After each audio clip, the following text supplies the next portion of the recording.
this episode, we flick random gunk into our eyes, we bounce off a rock, and we almost get the ute stuck. So we had this running for a bit.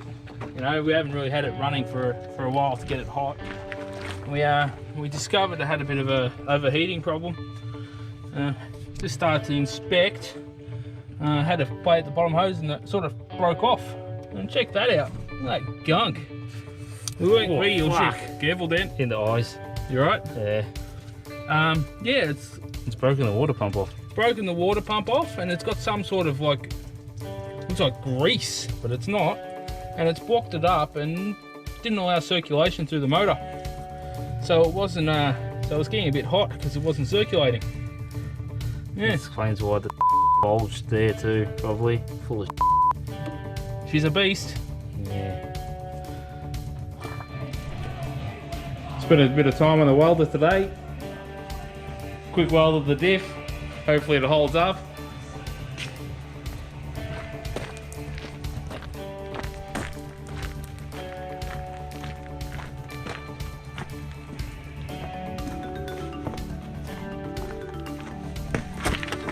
Get around to moving the remove the center soon.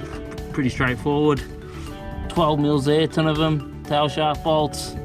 Just around here there is 4 19 mils on either axle. To get the axles out, just put the drums on backwards with a couple of wheel nuts and use it as a slide hammer. Pretty straightforward job. Messy, pretty stinky, but first job is to clean all this gunk off. Check back in later.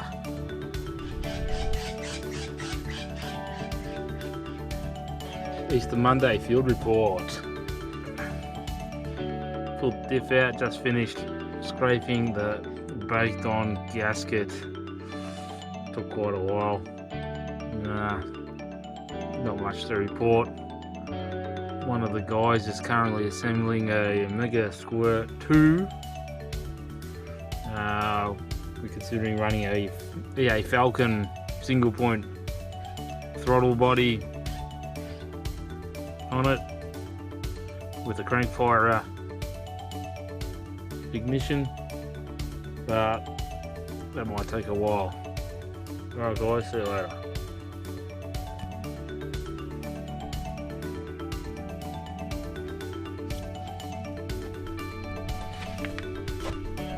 All done. Oil in it, sealed with goo, 4.8 ratio, welded. These things are a H190, and they're a 27 spline from memory. Slightly different to the Roadster H190s. And hopefully the little bit of extra ratio helps us crawl along and gives the 77 horsepower J15 a bit of a boost. Also found some hardware and mounted the tray properly, because it never has been. That's why it looked like it was on a funny angle previously. And these things are Repco branded one. This one's rubbish, it's seized. They usually leak. Tom Thumb, same deal. I hate the things.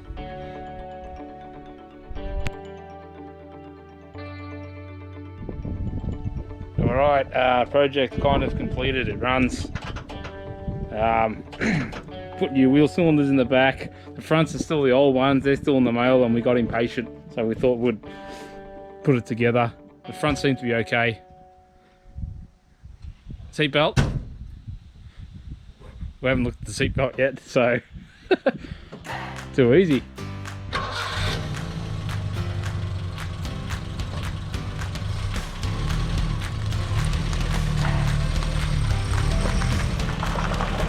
Nice.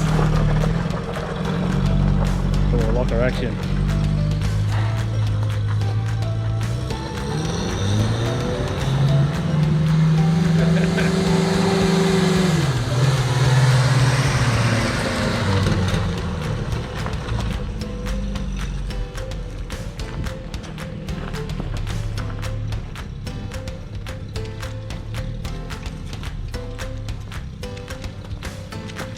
Considering it's currently coronavirus lockdown, you're not allowed to do unnecessary stuff. We're just going to have a bit of a play in the backyard.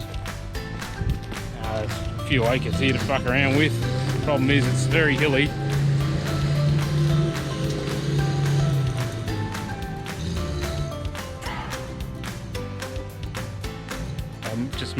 Oh, look how the brake lights work. I've got to let you guys know that the brakes are pretty average. Being non-power boosted drums all around.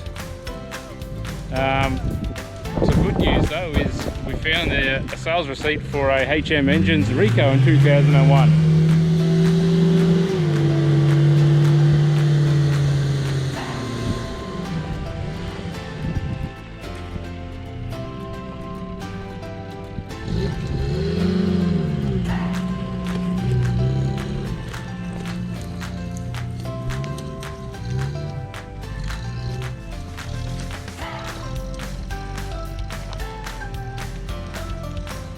Oh, look at that off-road capability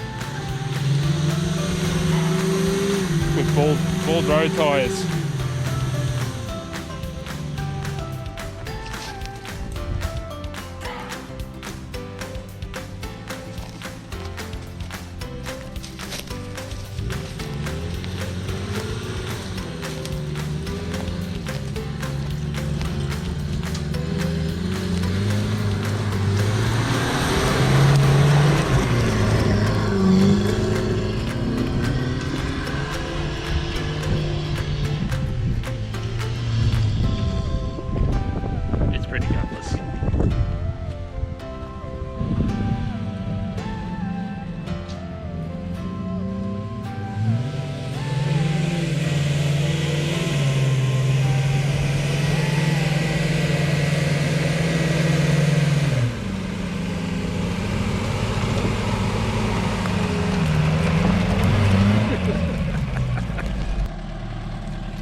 Keep going, keep going, keep going.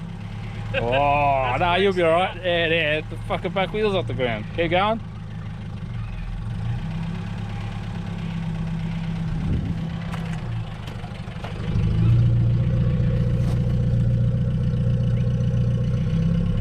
Keep going.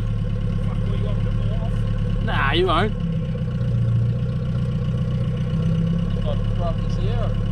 Pretty much. Nice flex.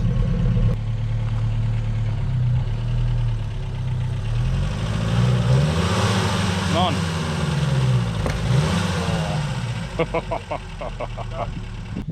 This is a 1997 Japanese domestic market GF8 WRX, an import. So it's got the aluminium bonnet on it, which is munted. It's still got the early style dash and seats and that sort of business in it. Factory gold wheels, fucking whoop-de-doo. It is a spare parts car for Colin. Just in case we blew up a box or needed some axles or whatever. We pinched a few little bits and bobs on it, like this front strut brace. But it will be donating maybe some fuel rails, electrical components, possibly the tank and the turbocharger for this hunk of junk. Stay tuned for that later on.